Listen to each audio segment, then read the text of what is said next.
All right, Steve Austin, Stone Cold Steve Austin, changed the wrestling industry because at the time the NWO in WCW was huge. It had revolutionized wrestling. There was this heel group. The circumstances of the moment were just incredible. WCW is so far ahead of WWE at this point, it almost seems hopeless. Then this guy, Steve Austin, comes around. They settle him with the grab bag gimmick, the ringmaster, which is, you guys maybe can talk about this. There were prefabbed gimmicks that were the result of brainstorming sessions, and one of them was the ringmaster, and they just applied it to Steve Austin. And all of that changed. He broke through it. Talk about the Steve Austin phenomenon, especially your impression of him and your involvement in that evolution of a character who became, next to Hulk Hogan, the most successful money-drawing wrestler in this country's history. Can I throw 2 cents in before you go? Because at the time let's first plug your book. Well, we don't have to plug my book. Ed Ferrara. Where did they get this at? At edferrara.com. What's the name of the book? It's called Dark Consequences. Can you tell us a little bit? Okay. No. Okay. That's an Easter egg. We'll say that. As a fan, let me just throw it out because that was right before I came in. But at the time, I was a huge wrestling fan.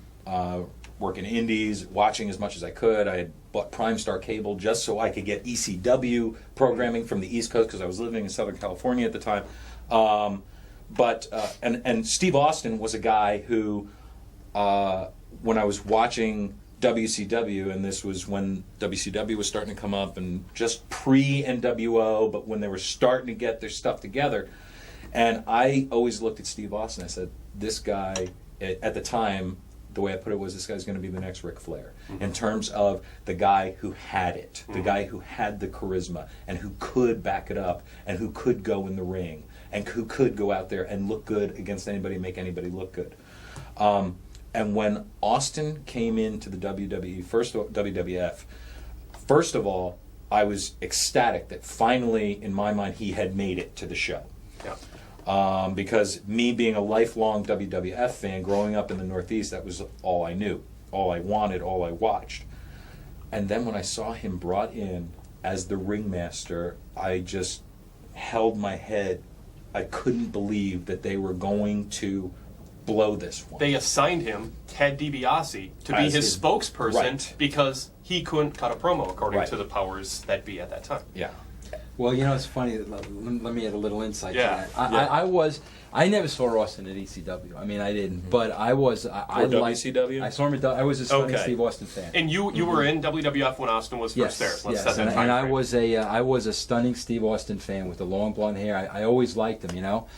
And I'll never forget, you know, at the time before I started really writing the television, I would write a lot of promos for the guys. So I would go to Vince and I would say, you know, Vince, you know, what do you want this character to be, or what do you want that character to be, to get a feel for how to write the promos. And I'll never forget when, you know, Austin started as the ringmaster. The first time I heard the ringmaster, and I'm not even lying to you, I thought it was a circus gimmick. I didn't even get. That's what you said. I was expecting him to come out with a top hat. I didn't get that. I'm thinking that, really. I mean, the first time it was told to me, I'm like, you know.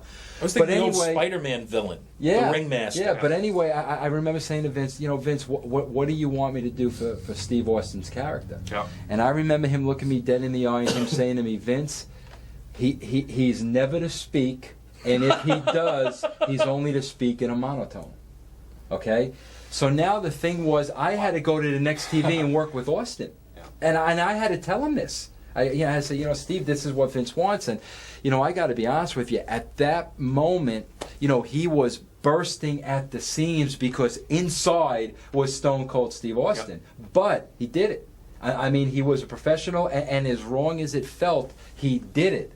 But I'll never forget the first breakthrough. And, I mean, I'll never forget it was, you know, it was just another Raw. It was no big deal. But we put Austin on headsets. Mm-hmm. And the minute he put on those headsets and I listened to him, I was like, that's it, man. I mean, that is it. You know, and I remember, you know, him walking through the curtain, and you know, at that point it was always, how'd I do, Vince? How'd I do? And I just looked at him and I said, Steve, that's it. I mean, Yeah. you know, that's all you needed Because was that opportunity. His confidence was shot at this point. Absolutely. In WCW, Right. he was the Hollywood Blondes with Brian Pillman. Right. They were a hot act. Steve Austin, as U.S. champion, was cutting really good promos, and nobody who mattered, who had power, was taking notice because of the politics and the power structure. Right. He wasn't elevated by Dusty Rhodes. He was Right. kept down. Right. Then he gets fired by Bischoff in Right. one of the most infamous moves by a leader ever because he wasn't marketable. Quote from Eric Bischoff, he wasn't marketable. Then he goes to ECW, and he's so mad. There's so much anger pent Right. up. He goes nuts, and he starts doing these imitations, and he starts He was finding one of the himself. first guys to do the Hogan, one of the boys to do a Hogan impression. He did Hogan, and he Yep. did Bischoff, and those were Yep. the two powers that he felt held him back. That just inspired him, and he got his confidence back, and people are praising him who were ECW fans. And then all of a sudden he goes to the WWF, and did Vince McMahon not see this? Did he not? Had he not seen the footage? Let me make one thing. First of all, people don't understand this. Yes. Vince never watched ECW. Yep. Vince couldn't tell you one single person in ECW. Never watched it. But let me tell you this when it comes to Steve Austin, okay? Credit goes to nobody but Stone Cold Steve Austin. And Paul Heyman would be Period. the first to say that. All we did was put him in right situations. Yep, okay, But I am telling you, he was professional. He did exactly what Vince wanted. But when he was given that one opportunity, He ran with it. there is nobody to give credit. Not Vince, not me, nobody but Steve Austin. Now, the headset thing, how long was that before the King of the Ring, Austin 316 is born? Speaking? Probably about 3 weeks to a month. Now, how planned out, to the best of your knowledge, was the Bro, speech? I got to be Talk honest about with the you. T-shirt. I'll tell you about a couple things. Yeah. Were you there for this? No, that was right before me. These are some good stories, though, and I hate to do all the talking, Ed, but Oh, that's they're okay, good I'm used stories, to it. you know. I'll plug your book again. When I'm Okay, plug your book again. But there's Maybe a I'll couple go of have a things smoke. here. I'll never forget the night of King of the Ring. Okay, Ed wasn't there. So as far as promos and everything went, I was doing everything. Okay, and Ed can tell you, I always work with tunnel vision. I got tunnel. If I'm working on something, it's tunnel vision. It's tunnel vision. It's tunnel vision. So I remember Austin coming up to me and saying, "Vince, I want to run this promo by you." So I said, "Okay, Austin," but I was Steve, but I was thinking about something else. Yeah. And he's giving me the promo, and in the promo I hear Austin 316, and I got tunnel vision. I'm doing something else, you know. So he went out there and he cut the promo, and it was. We'll get into The Rock in a minute, but as soon as I heard Austin 316. Now, did Vince McMahon and did you? Wait a minute. No. Okay. There's a follow-up story. You'll get a kick out of Gotcha. this. You'll get a kick out of this. As soon as he said, Austin 316 says, I just said, that's it, man. That is it. Okay? I ran back to Titan Tower on Monday. Okay? And I remember the Raw magazine. We were like in the second or third issue. I immediately got a picture of Austin for the cover, black and white, grainy, and we highlighted the blood. And the headline was Austin 316 because I knew. And, at that time, Vince had approved all the covers. Mm-hmm. So I took this. I was so excited about it. I ran over to the television studio where it was, and I showed him, and he stopped, and he goes, "Vince, what's this Austin 316? And I was like, Vince, Vince, did you not hear the promo yesterday?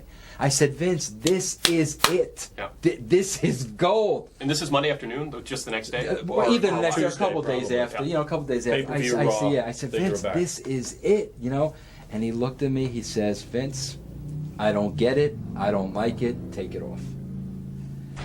Did Austin, did he get permission to do a post-match promo as Jake Roberts was walking to the back, or did he almost improvise that? When he went, he beats Jake, or whatever happened, Jake's walking to the back, Austin goes up and just takes over the show, basically.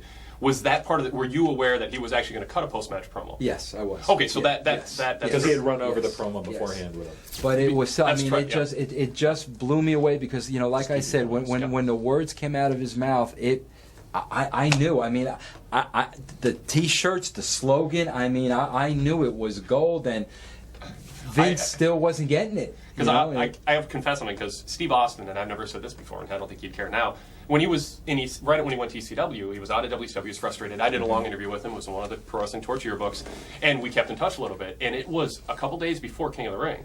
He's on the phone with me, and I've got my notes at home. I keep every note I have, and I've got it. And someday, if I can have his permission, I'm going to go and take my chicken scratch notes out. And he's telling me his plans. Austin 316, he's brainstorming it with me on the phone, saying, Vince won't let me talk, but I want to talk. and I've got this plan, Yeah. and I'm going to go out there, and he starts telling me how I don't care if they approve it or not. This is what I'm going to do with the pay-per-view. And his plan was, whether he got approval or not, he was going to do it. And apparently he tried to get approval, Right. and it was like, go for it. And I just remember thinking, because I mean, I was a cheerleader for him because I knew what he could do. Yeah. And in his mind, he's like, I have to grab it. I have That's to take it myself. Exactly, that's it. And Yeah. nobody gave. I mean, I don't want to say nobody gave it to him because Vince did give him the airtime. Yep. But I mean, you talk about a guy that grabbed it. He knew, he went from having no confidence in WCW, even though he was doing good work, Right. to having fun in ECW, not knowing, is my future in Japan? Right. Where you don't talk, there's no promos. He was trying to decide, should I go to ECW or Japan because WWF's not returning my calls? Right. Finally, he goes to ECW, then he gets to WWF. They won't let him talk. He's even more frustrated, but he's confident. And then he comes up with it, and it changed the business. And that was a case where Vince McMahon doesn't get credit for it, and you're not taking credit for it. No. That's something that happened. Yeah. It just happened. Yeah.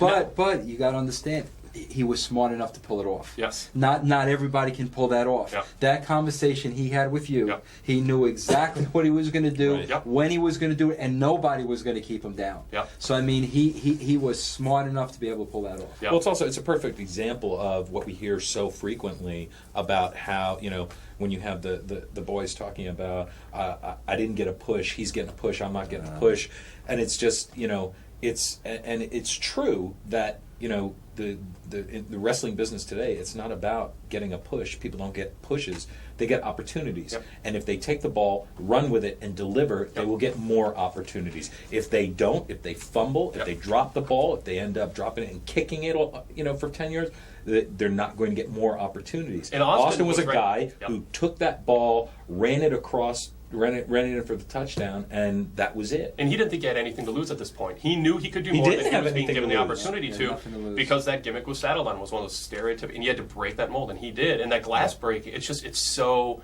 apropos to what he did. Now, once Austin 316 takes off, fans made it a phenomenon. They're bringing signs, Austin 316. It clicks because, Jake Roberts deserves credit for this because Austin was, he was a heel, but fans were cheering him, and Austin called out Jake on what he felt was, using Bible terminology in a way that he felt was twisted and not genuine, whatever, and he went with it. And then there was some people might have been sensitive to it. Was there any concern at that point, at that moment, about using something from the Bible in that kind of a hardcore, edgy way? Was that a concern that I'll was let brought you up? No, I mean, respond to that. no. Yeah. It's just, again, Jerry Jarrett was offended by it. He told me that. Yeah. He was like, that's blasphemous. It was his word to me about that gimmick, that phrase. Again, it was listening to the people. Yeah. And like you said, once they started with the signs, Yeah.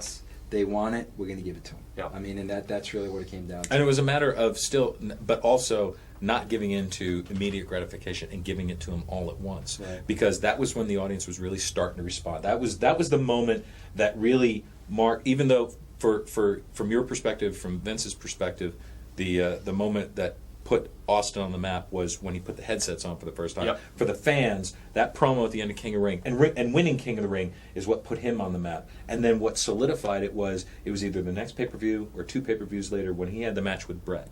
And in the course of one match, and I remember watching this as a fan and just completely being blown away by the psychology, because also I was wrestling at the time and I was very much into the psychology. In one match, essentially turning Brett heel and turning Austin face in one Double turn on match, WrestleMania. Yeah. which was, to me, perfection as far as execution. But I also think, we have to call a spade, and I'm convinced. And as over as Austin 316 was, and for everything he was and he represented, I'll be the first to say he would have never ever, reached the movie star status that he did without the Vince McMahon character. Yes, yes. You've got to have a great foil. I'm sorry. He would have hit a certain level, but without that character to play off, Hands and down. let me tell you something. That's what people don't understand.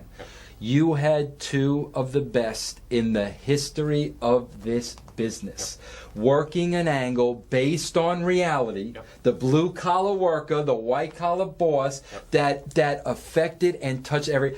I don't care how long we're alive. I don't care how long the wrestling business exists. You will never, ever, ever see chemistry like that again. And you'll never will see not Pops in the happen. crowd at that level. If you watch the Never. Monday Night War DVD Never. and you see that footage and you compare it to what you see now for the most popular babyface out Never there, happened. The intensity of emotion and feeling and bond that those fans had with Austin when that glass broke and he came to the ring and he just had a way about him. But the thing is, It was too, Vince which McMahon. we've got to, you've got to give credit, was Vince in his role was every bit as good as Yep. Austin was in his. And part of what made that work is that Vince, it was such, it's where the Hogan turn came out of nowhere in WCW. The Vince turn, not that it came out of nowhere, but there was such a multi-decade history of him being the straight man. The fans knew him. He had been around forever. They knew him. They felt like they knew him. And also, as a fan, you knew he was the owner of the company. Yep. But yet, this was the first time that was being used Yep. in the storyline. But you know what, too, you got to give Vince credit for, and very few are able to do this. And every time I see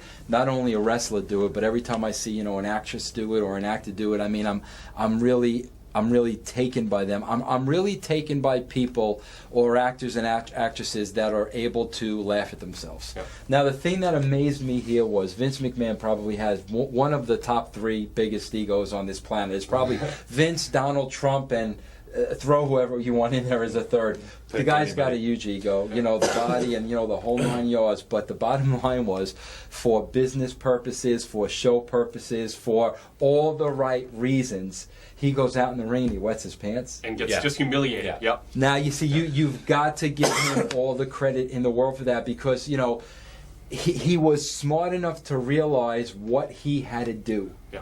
in order to make this thing go through That the also ceiling, comes that comes to a lot of that is him being in this business being this business for as long as he had been, knowing how to be an effective heel and how to show your ass as a heel, but still keep your heat. And that Vince there was never anybody better about that, because Vince could show his ass one week and then the following week have 10 times more heat on himself. And that's something Ric Flair was great at too. Yes, in his day, absolutely. Ric Flair would get humiliated. The term "show your ass" it means humiliate yourself so the fans laugh at you. Yes. And then the next show, you are back on top of the world, and you're pretending that didn't happen. And the fans are so angry because they thought they finally got to you, and they didn't. You're still on top of the mountain. Flair did that. Vince did that. Good heels do that. Yep. And you're right. He was so good at that. What was Austin like behind the scenes, working with him during the whole stretch? Did he change as he got famous? As he was injured, did that change his whole persona? Was he a likable person behind the scenes? Talk about Austin, the person. Okay. Austin behind the scenes. Well, you knew him earlier than I did. I came in the King of the Ring. I came in 1 year to the day after he won the King of the Ring, and that was the beginning of the whole McMahon Austin storyline building up, because that was a gradual progression, because it didn't become Austin McMahon right off the bat. So maybe you can speak to what he was like from the beginning. Well, it's funny, because the day he won the title, we were at the television the next day, and I remember Vince saying to me, "You're with Austin 24/7. I don't care about anybody else. You stay with him 24/7." And I remember Was this the WrestleMania when he won the title? No, I he remember- lost WrestleMania. He lost With Tyson? But when he lost to Bret Hart, that was when he became a star, and he Right. became a big star by losing, which is Yeah. great. But then when he won the title, then you're saying Vince knew he had it. That was it. Vince said, "Vince, nobody else. It's all about Austin, all about Austin, all about Austin. Stay with him, stay with him, stay with him." And the one thing I saw as time progressed that was sad. Okay, and I'll be honest with you, this is not a reflection on Steve. This is a reflection, I think, on how any human being would have reacted under those circumstances, Also the including business. myself and the business. But what happened was, the success with the Stone Cold Steve Austin character came so fast and so hard and so overwhelming. And keeping in mind the picture you painted leading up to that, getting fired at WCW, EC, the whole progression, now the success came so fast and so furious that, this is only my opinion in working with them, a certain amount of paranoia set in. And I think that paranoia set in because Steve was scared to death that this can end just as quickly as it began. And because there was a reason to be paranoid, because Vince McMahon had a history of trying to make sure nobody got too much power because he had been burned before. And Austin felt, and probably to a certain extent it was true, there were forces working against him because he had too much power, be it other wrestlers. And even Vince just tried to keep him in check a little bit. There was a big boss man, something with boss man that happened once on TV where Austin felt it was done to put him in a bad position to see the production people have the power to make you look good or bad. And that's where I think he started. So much was going on that he felt, you know what, there are forces working against me. Plus, too, it was also against coming me. from the WCW backstage, which Yep. I'm sure we'll get to, but which was very different from the WWF locker room. But you know what? And it was the Wild West. I also got to be honest here, and Excuse me. maybe I'm naive, maybe I wasn't, but I've got to be honest with you. In working that closely to the situation, I never saw Vince portray that. Yeah. I mean, I never. I've seen Vince do that with other people. Yeah. But I mean, with Austin, it was the pedal was to the metal, man. Yeah. And I mean, I don't think Vince was concerned. I mean, it was money. Yeah. It was money, and he knew it was money, and he knew it was on the right track, and we were going to the moon with this thing.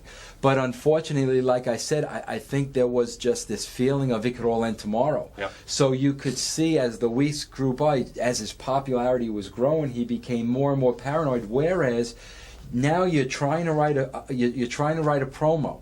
You're trying to write a storyline. You're trying to put him in. It was very difficult because you're always trying to put him in a unique situation. Yeah. Trying to do something new every time, so it didn't get stale. But now he was looking at it like, is this going to hurt me? Or are they trying to hurt me? And it almost got to the point that he would poke holes in things until he finally found something. Yeah. I mean, he Yeah. wasn't satisfied until he found something. Did he do this respectfully, or was it to the point where he had so much power it was almost difficult to work with him, or was it he's paranoid but polite? Paranoid but polite. Okay. Steve was never difficult to work with. I Yep. mean, he was never difficult to work with. But the paranoia became a problem because I know me personally. Every week I was trying to put him in different, unique situations, and really, rattling my brain to come up with that. But he was always just so defensive and always trying to think that I was working the other way. And after a while, that just became a little difficult. And how was Steve with other wrestlers? Was he well liked? Was he one of the boys, so to speak, playing pool and popular, or did he separate himself and kind of go off to the side? It's interesting because there were aspects of Steve's personality where he kept to himself. Yeah. But as far in general, he was one of the boys. He loved hanging around, laughing with the guys, pulling ribs, just having a good time in general backstage. But you could see the more that weight in of my fame. opinion, the weight of the fame and the paranoia that it seemed to be kind of took hold in him. He kind of, he still was one of the boys, but yet he spent more time by himself because he spent more time trying to figure out, well, what am I doing? What do I need to do? Am I doing the right thing? And going with what Vince was saying before, again, a lot of what he came to have problems with was, because, again, we were trying every week to do something bigger, better, fresher, newer, because that was the whole thing about Steve's character. Let me was just so interrupt new. for a second because I'll give you the perfect example. Well, it just said this, and this is a perfect example. I'll never forget, and I don't know if you were there or not, where I came up with the idea, and I don't think you were there because I think I came up with the idea. But when he drove in the beer truck, and I'll never. No, I was there. Oh, were you there? But dude, I'll never. You're forget. gonna interrupt me and then I'm say I sorry, wasn't bro. there? I'm sorry. You gotta interrupt But here's the deal. I'll never forget when we came up with him driving in the beer truck, Yeah. and Ed and I are trying to figure out the logistics of this thing. I'll never forget. I was so excited to bring this to him. Steve, you're gonna drive a beer truck. Yeah. I'll never forget. I laid this out to him, and I was so excited about it. And he looked at me and he said to me, "Why can't I just drive in my pickup?" But that's this what was I mean. after we had done the Zamboni. Right, that's what I mean. I was like, Steve, a beer truck. Yeah. I mean, but see, that's what I mean. It would get to the point of, him kind of looking at us in the corner of his eye. Okay, what are these guys trying to do here? And I mean, and that was really sad because we were on his side. Well, the thing is, the more that we did with him, the better that the show did. Right. The more Right. interesting stuff we did, the better the show did. So, I mean, it was a shame that we had to have those problems to do it. But ultimately, at the end of the day, it seemed to work out okay. Yeah. I think people know who he is. Yeah.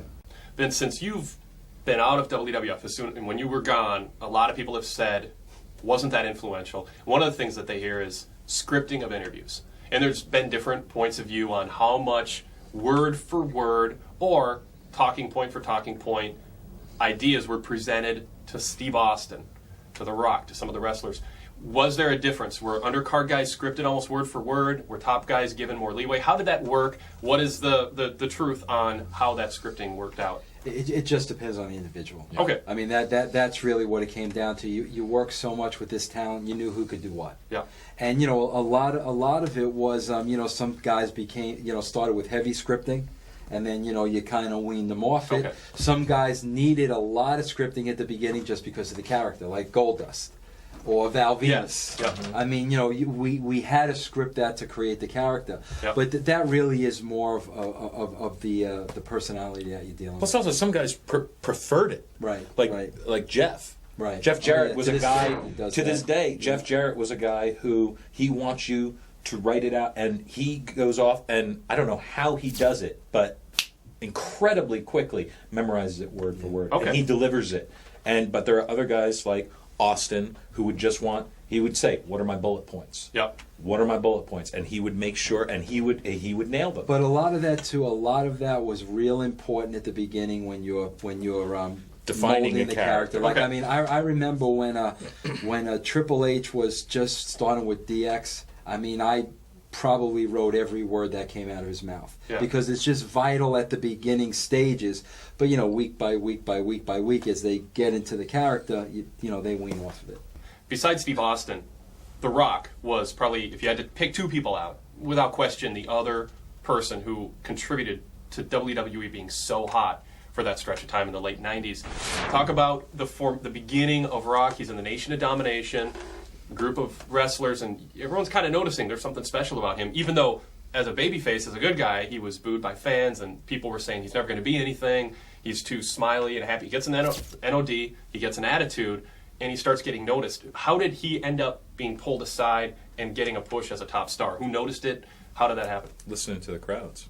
Yeah. The crowds were responding to him. Well, the thing is, that was another deal where were you there at the very beginning? Not the babyface. I came in NOD, and that was that was turned another up. thing where he was rocking my Via. It was horrible. With a fun That was hair. that was a perfect example Right. of they'll eat what we feed them. They'll eat what we Yep. feed them. He got hurt, and then I'll give credit where credit is due. I was writing the TV at the time, and Bruce Pritchard actually said to me, when Rock gets healthy, and why don't we put him in the Nation of Domination, NOD? And I mean, I didn't see it, but we had nothing to lose. Yeah. I was like, what the heck, he was getting healthy. We had to find a spot for him. Yep.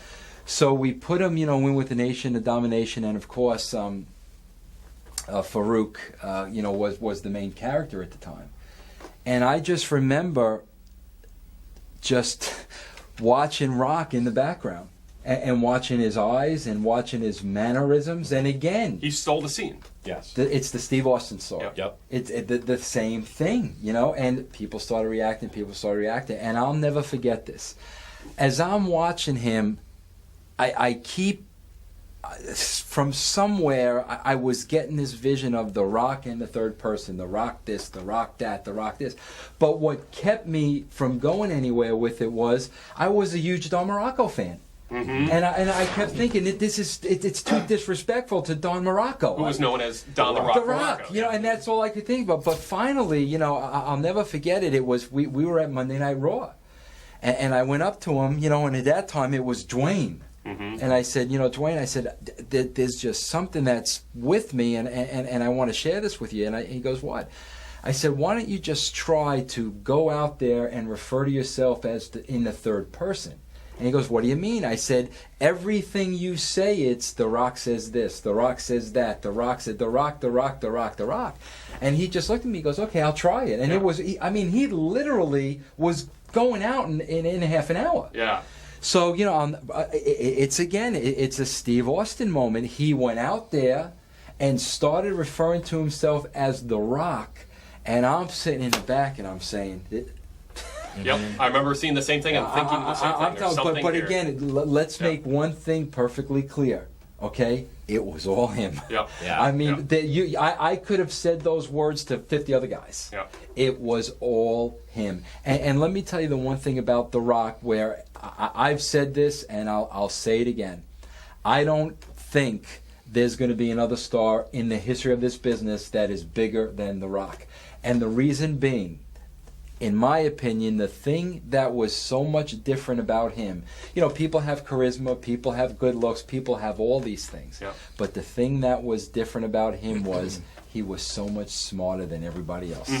He had such an intelligence level, nobody could touch him. I mean, the conversations I used to have with him and what was going through his mind, he was just so much smarter than everybody else. And that's why I believe you're never going to find another individual that has just all those gifts and is able to take all these gifts and just, you know, go out and do what he does. And it's just another scenario like Austin, man. All the credit goes to him because he was smart enough to be able to pull it off. Ed, was there a downside to working with Rock? Did he get a big head? Was he ever full of himself? Did he ever go, I am smarter than everyone else, and kind of take on an air of superiority around people? Actually, no, and it's without hesitation. I say that Rock is, I mean, because I believe, because of that intelligence, that fierce intelligence that he had, and he would analyze everything, but not in like the way that we talked about with Steve. He would analyze everything and try and see how to improve it. What can I add to it, as opposed to what was won't very work. But the difference between the two, and again, a lot of it had to do with how they got there. The difference between the two was the confidence. Rock knew he was better than everybody else. He didn't care about politics. He knew he hadn't was been better let than go from everybody else. WCW. That's right. He had, you know, he hadn't been. But he did have a lame gimmick slapped on him. He went through from a day couple one. But I mean, Rock also supremely confident. He was very confident, but not arrogant. Not cocky. Just confident, sure of himself.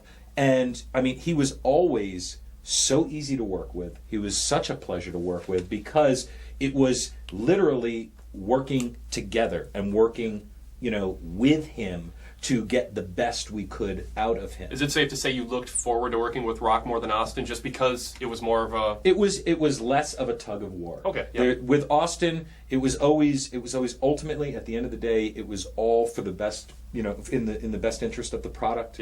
And Austin, like Vince said, polite, yet he could be very stubborn, and it was like a tug of war. But Rock, the frustration with Steve was, Steve, we're not trying to hurt you. We're on your team. We want to get this to the next level, and that was the frustration. But you know, again, to me, the amazing thing with Rock was the whole time, you know, from Rocky Maivia at Madison Square Garden to the last day I left. It was the same guy, man. It was the same guy. And he was respectful with everybody from top to bottom. And was Austin respectful of the little guy behind the scenes? Yeah, I mean, he very much was. But I mean, when you think of a guy at the level, I mean, because even, especially now, at this point, with The Rock's career blowing up in Hollywood and all that, he's gone even further than Steve did. But there was not even the slightest inkling of that. How did Steve and Rock get along? Was there professional jealousy? Was there respect? Did they hit it off personally? Did they keep their distance? What was going on between them? Because Austin was first, and then Rock comes along, and Austin's no longer Hulk Hogan and then everybody else. Now it's Austin and Rock and everybody else. How did that work? I think, and again, this is just my opinion, I think there might have been a touch of jealousy on Austin's part, but it never affected his professionalism at all. Never. I'm not doing the job. Never. Austin had what Hogan didn't have, which was a Larry Bird to the Magic Johnson. That I think helped both of them. And as much as maybe they each might have rather been in Hogan's spot, it's Hogan and everybody else. In a sense, they also had to appreciate that they had each other to work off of. But again, with Austin too, Austin was smart enough, and Ed kind of just hit on him. He was the same to everybody from top to bottom, and him working with Rock was business, and it would make him more money. And he knew that. Steve was always smart enough to know that. He would do whatever was right for business, including the Shawn Michaels match. I mean, that was a catastrophe, but business. And I mean, Steve always was business. He always was. Talk about the catastrophe. What was a catastrophe? Oh, boy, man. I could tell you stories till 3 o'clock in the morning, man. It's at the time of the Austin and Shawn match, Vince and Shawn were not talking, and I was the middleman. And I used to get from Shawn, go tell Vince this, go tell Vince that, go tell Vince this. And at the time, poor Hunter was stuck in the middle of it because he was part of DX.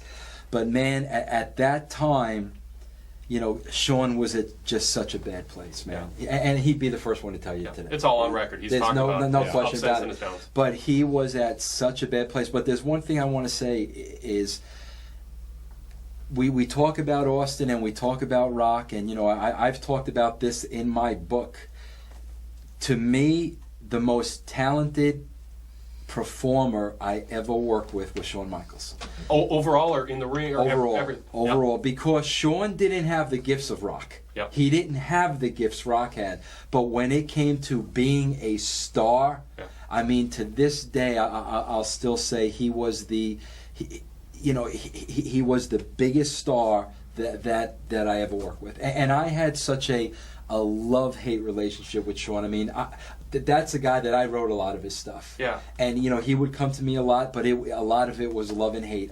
A lot of it, I mean, and I'm sure he'd be the first to say it, you know, there were some drugs involved, so you weren't always, you know, working with... You didn't know what Shawn was showing up. You didn't know what Shawn would show up.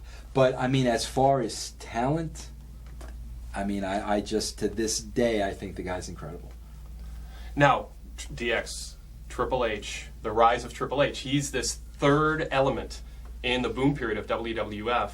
Steve Austin and The Rock, mutual respect. They became big stars at about the same time. You know, I mean, there's, you know, Austin first, but then Hunter's trying to figure out, where do I fit in? You've got Austin with his injuries. You've got Rock with a movie career that gave Hunter some options. What was Hunter like in the formative stages, and did he seem driven to be one of the top guys? Was he just happy to be a second-tier guy who got lucked into a top spot? What was he like early on? Because now we know he's the top dog, but what was he like when Rock and Austin were around? He was absolutely driven. I mean, Hunter, but again, Hunter was one of the hardest working guys in that company. Hunter knew that Austin was here and Rock was here and Hunter was here. And Hunter knew that he wanted to be there, and he knew that one day he would be there. But he was not, you know, he didn't rest for a second. He was tireless. And he, again, I would put him more in the Austin camp in terms of just poking holes at everything and scrutinizing everything, because again, he was looking at it as, I'm not there and I don't want the slightest misstep to keep me from getting there a second later than I should be arriving. And they both, he was hungry. He was rabid hungry, and he was great to work with, because if he took something, he would run with it and make it gold. The thing about Hunter, and you know, I've said this before, is, you know, I got two small boys, and if I ever wanted to teach them a lesson on just, you know, dedication and hard work, Hunter would definitely be the example. And the reason why I'm jumping in is because you weren't here for this, but you know when the... You sure? Yes. The last time you know I was. when I'll never forget when the tragedy went down at Madison Square Garden. Okay, you know what I'm talking about, The right? curtain call. The curtain call. And I'll never forget, I was there? Which is No, I really wasn't. No, which it should be noted is how Steve Austin got his break. Triple H talks about that in the book, Yes. where Hunter was scheduled to win the King of the Ring. Right. He screwed up, But Austin gets a chance. which is my point. I'll never forget. You know, I went to the booking meeting the next day. This is when I was the odd man out, and man, it was like somebody shot somebody's grandmother. I mean, it was like, the end of the world. I was so entertained by they thought the business was dead. From this day Because forward, MSG is the center of Vince McMahon's universe. Yes, it always will be. But man, I'll never forget it. And let's think about the consequences. Shawn at the time was the champion. Not gonna do Okay, anything to him. Hall and Nash were on their way out. There was one guy. Yep. And when I tell you, I was there firsthand when they tortured him. They absolutely. And I remember going in locker rooms when he'd be by himself. And I'd say, Hunter, hang in there. You've got to hang in there. You know the game. You know what they're going to do. You got to hang in there. And they tortured him, and they buried him, and they beat him, and they tortured him some more. The wrestling games that I hate so much. That made Steve, that have historically been done, and Yes. is where Steve Austin is coming from. Yes. Even though it maybe wasn't happening as much as he thought. Yes. The Hunter example shows where Austin got that paranoia from. But you talk about a guy rising above it all. You know what? It personally hurts me when I hear people talk about Triple H today, and I haven't spoken to Hunter since I left, Yeah. but it personally hurts me when I hear it because I worked with the guy for almost 3 years, and I don't believe for 1 minute that the Hunter today is the guy that people are telling me is. If anything's changed Hunter, it's the business. It's not Hunter, because when you talk about heart, nobody could touch him. I mean, nobody could touch him.